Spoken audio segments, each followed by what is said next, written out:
ধারাবাহিকভাবে যেটা আমরা করছি নেশাবিরোধী অভিযানের, তো তার মধ্যে আমরা ইদানিংকালে যে জিনিসটা লক্ষ্য করলাম যে কিছু কিছু ক্ষেত্রে আমরা একটা জিনিস দেখলাম যে স্কুল কলেজ এবং বিভিন্ন মার্কেটগুলি যেখানে আছে এবং চৌমনি যেগুলি আছে এগুলির মধ্যে কিছু কিছু জায়গায় ড্রাগ বিক্রি হচ্ছে, এই ধরনের কিছু খবর আমাদের এখানে আসে। তো সেটার উপর ভিত্তি করে আমরা একটা টিম গঠন করি, বিশেষ করে প্লেন ক্লথে বাইক দিয়ে।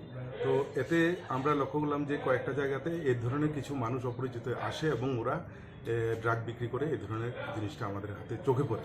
তো সেই অনুযায়ী পূর্ব থানার ওসি বিশেষ করে রানা চ্যাটার্জি এবং ওনার একটা টিম তৈরি করেন এবং সেই টিম এইভাবে কাজ করতে গিয়ে গতকালকে আমরা 4 জনকে ধরতে পারি, যারা বাইক নিয়ে বা এভাবেই হাঁটা চলার মাধ্যমে, বিশেষ করে যেমন এমবিবি কলেজের নিচটাতে লেকের পাড় প্লাস এই আনন্দময়ী আশ্রমের এখানে, ওইখান থেকে আমরা টোটাল 4 জনকে ধরতে পারি যাদের কাছে ড্রাগস ছিল এবং ওরা মোবাইলের মাধ্যমে যোগাযোগ করে ওরা আসে এবং ড্রাগস বিক্রি করে।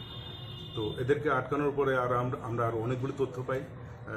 সেই তথ্য অনুযায়ী সেটা একটা নির্দিষ্ট একটা কেস নেওয়া হয়, ওদেরকে পুলিশ রিমান্ডেও আনা হবে এবং বাকি যা তথ্য আছে সেগুলি বার করা হবে।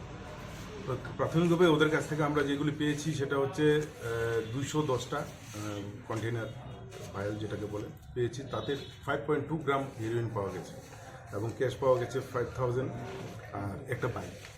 তো এটা আপনার চোখের সামনে আছে। তো আমরা শহরে যাতে কেউ এভাবে কোনো ড্রাগস বিক্রি করতে না পারে বা এই ধরনের যাতে যারা ড্রাগস সেল করে নিজের ড্রাগস সেল করবে এই ধরনের পরিকল্পনা রাখে তাদেরকে আমরা এটা বন্ধ করে দেব এবং এই অভিযানটা আগামী দিনে চলবে।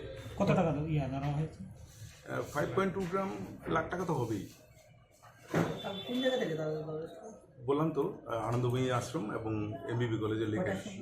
গতকালকে একটা দুপুরে একটা সন্ধ্যার সময়। প্রাইস কত দিতে পারে? বললাম তো লাখ টাকা তো হবেই।